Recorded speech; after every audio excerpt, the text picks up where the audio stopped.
Assalamu alaikum wa rahmatullahi wa barakatuh, everyone, and Ramadan Mubarak Kareem. We're finally in this blessed month, and Ramadan is not only about fasting, it's also a month of barakah and productivity. But many of us waste so much time without realizing it. So today we're gonna talk about 3 habits that steal our time in Ramadan and how to fix them. First thing first, I think it's a struggle of this generation. It's scrolling on social media. So we make the intention to just look at something quickly and we end up scrolling for like hours. It happens to me as well. The problem here is that like the time wasted could be used into something beneficial like reading Quran. We know the importance of reading it in this blessed month. It's the month of the Quran itself. We can also do other ibadas or like helping our family or anything else, or simply just rest. Rest is a key word in this month because it's all about undoing things like not eating, not engaging in sins in general. So sometimes just taking the time to rest is already like productive.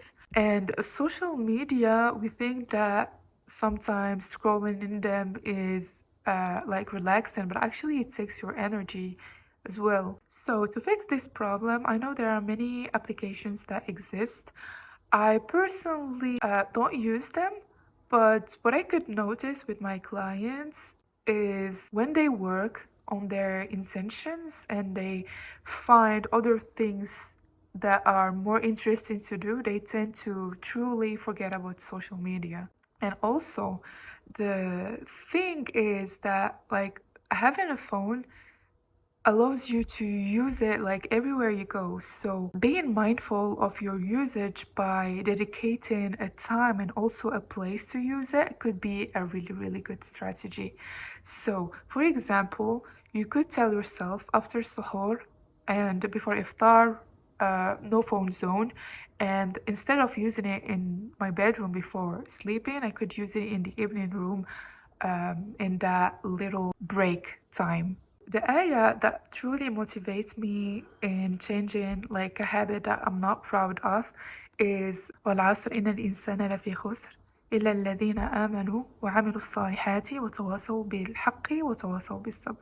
By time, indeed, mankind is in loss except those who believed, who engaged in doing good deeds and advised each other with truth and patience. So, patience is key here.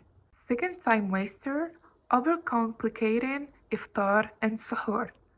I mean, I don't know why we're supposed to not truly spend a lot of time making food because we don't have to eat that much and we end up like doing a lot of meals and wasting time in the kitchen, especially women. I don't understand how it's more important for us to, of course, like it's so beautiful to take care of your family, but don't forget the main reason of having Ramadan.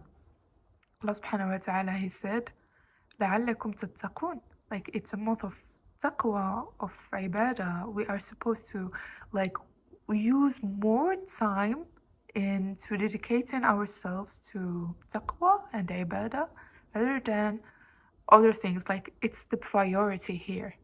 Of course, I'm not talking about like mothers who have to take care of, like it's, of course it's also ibadah itself, but I'm truly talking about those moments where we overdo things, especially in the kitchen, because when we have too much focus on food, we have less energy for worship and to take care of our children or any other form of worship. So the key here is to keep meals simple and nutritious, as the Prophet ﷺ told us. He used to eat dates, for example, milk, barley to cut his fast. And of course, we all know that hadith where he advised us to have a space for food, air, and water, and not overeating. What could be also really helpful is to meal prep early so evenings are free for ibadah. For example, what I do, I prepare my suhoor before sleeping. For example, I could like prepare those chia seeds, fruit bowls, or anything that could be done so I can have some time before Fajr for ibadah. And iftar should be light, not a full buffet.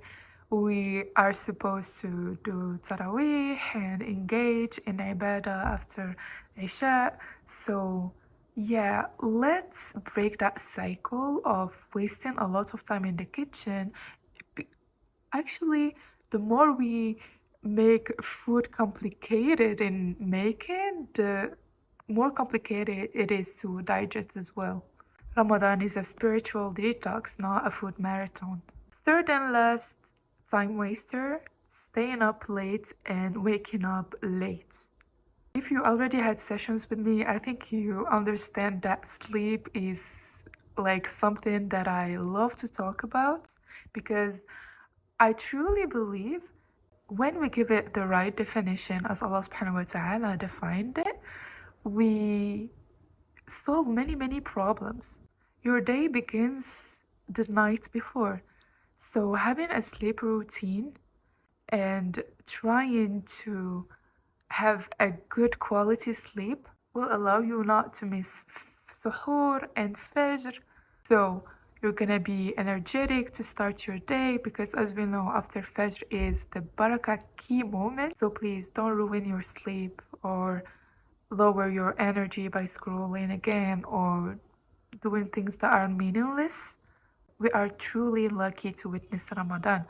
I told us that people in the Barzakh are truly wishing to only live one day of Ramadan. And this shows how important and blessed this month is, and it is truly a gift. By the way, there is those beautiful Ramadan series happening this Ramadan of Yaqeen Institute about Barzakh.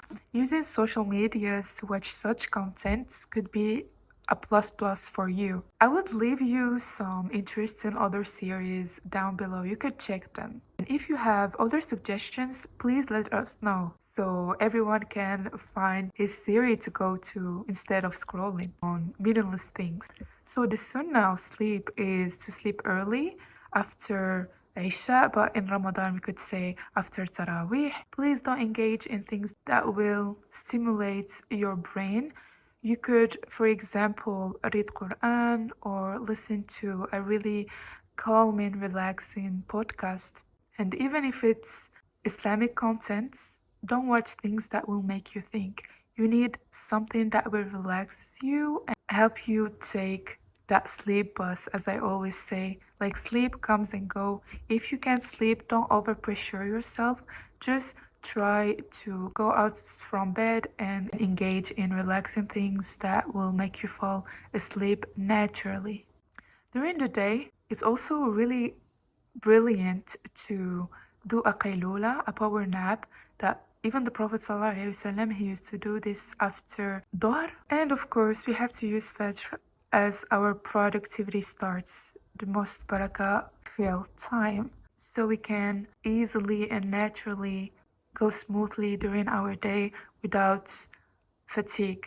So Bismillah, this Ramadan, let's be intentional. Remember, it takes time to build healthy habits, and Ramadan is also a journey that will inshallah allow you to come back stronger when you don't fast. But for now, you have more time to engage in meaningful things and the reward is double. It's okay if you don't usually spend nights praying and if you balance it with good rest. But the problem is when we exhaust ourselves and at the same time we are not using this time properly. If this helped, share it to others so it can benefit them and it will be a sadaqah jariyah for you inshallah. I will keep you in my du'as. Allahumma barik lana fi awqatina. Assalamu alaikum. See you soon in another video inshallah.